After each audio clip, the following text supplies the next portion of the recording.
Bonjour, alors je suis Karen Guy et je vais répondre à une question qui m'a été adressée dans ma boîte email au sujet des pierres. Donc je vais modifier le nom de la personne qui m'a envoyé ce mail et je vais l'appeler Lydie. Alors bonjour Lydie, merci pour ta question, que voici. Salut Karen, j'aurais une question et je ne trouve rien sur le sujet.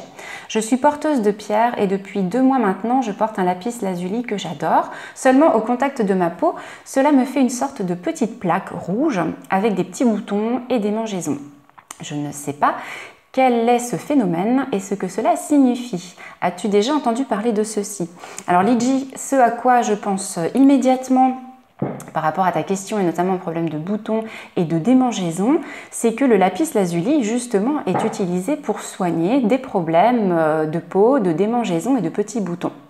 Alors, soit la pierre est en train de faire sortir justement par le biais de boutons, de petits problèmes de peau, quelque chose qui par exemple n'a pas été digéré, comme une émotion ou une accumulation d'émotions.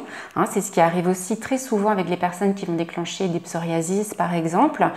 C'est souvent après un choc émotionnel relativement fort. Donc, alors c'est une possibilité, je ne dis pas que c'est ça absolument, puisque je n'ai pas plus d'informations, qu'on n'a pas eu d'entretien téléphonique pour pousser les choses un petit peu plus loin. Ou alors, la pierre a absorbé pas mal d'informations de son environnement, peut-être les tiennes, mais aussi de ce qui t'entoure, et qu'il y aurait eu, mais ça je ne sais pas, il faudra me le préciser, un manque d'entretien de la pierre, c'est-à-dire pas de purification quand il le fallait, ni de rechargement, ce qui fait que la pierre redistribue des informations, on va dire, chargées et perturbantes qui provoquent ces petits boutons. Alors, moi, ce que je vais te proposer, Lydie, c'est tout simplement de laisser la pierre de côté, de la nettoyer déjà dans un premier temps, de ne plus la porter et de voir ce qui se passe au niveau de la peau. Est-ce que les démangeaisons s'en vont? Est-ce qu'il y en a plus?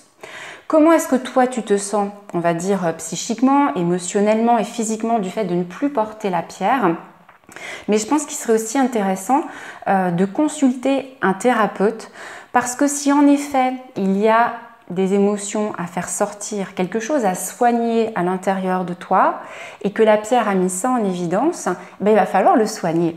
C'est-à-dire que si jamais c'est bien ce cas de figure qui se présente pour toi, que la pierre met en résonance et met en lumière en fait quelque chose qui est plus profond et qui doit être soigné, il faut tout simplement profiter de ce petit désagrément de boutons, de démangeaisons qui te dit Lydie, il faut aller un petit peu plus loin avec l'aide d'un thérapeute, du thérapeute qui va te convenir pour aller soigner ce qui demande à être soigné. Voilà. Alors, merci pour ta question déjà Lydie. Je pense que tu n'es pas la seule à vivre ce genre de désagrément, on va dire, avec les pierres. Et c'est pour ça qu'il me tient à cœur aussi de transmettre des informations là-dessus.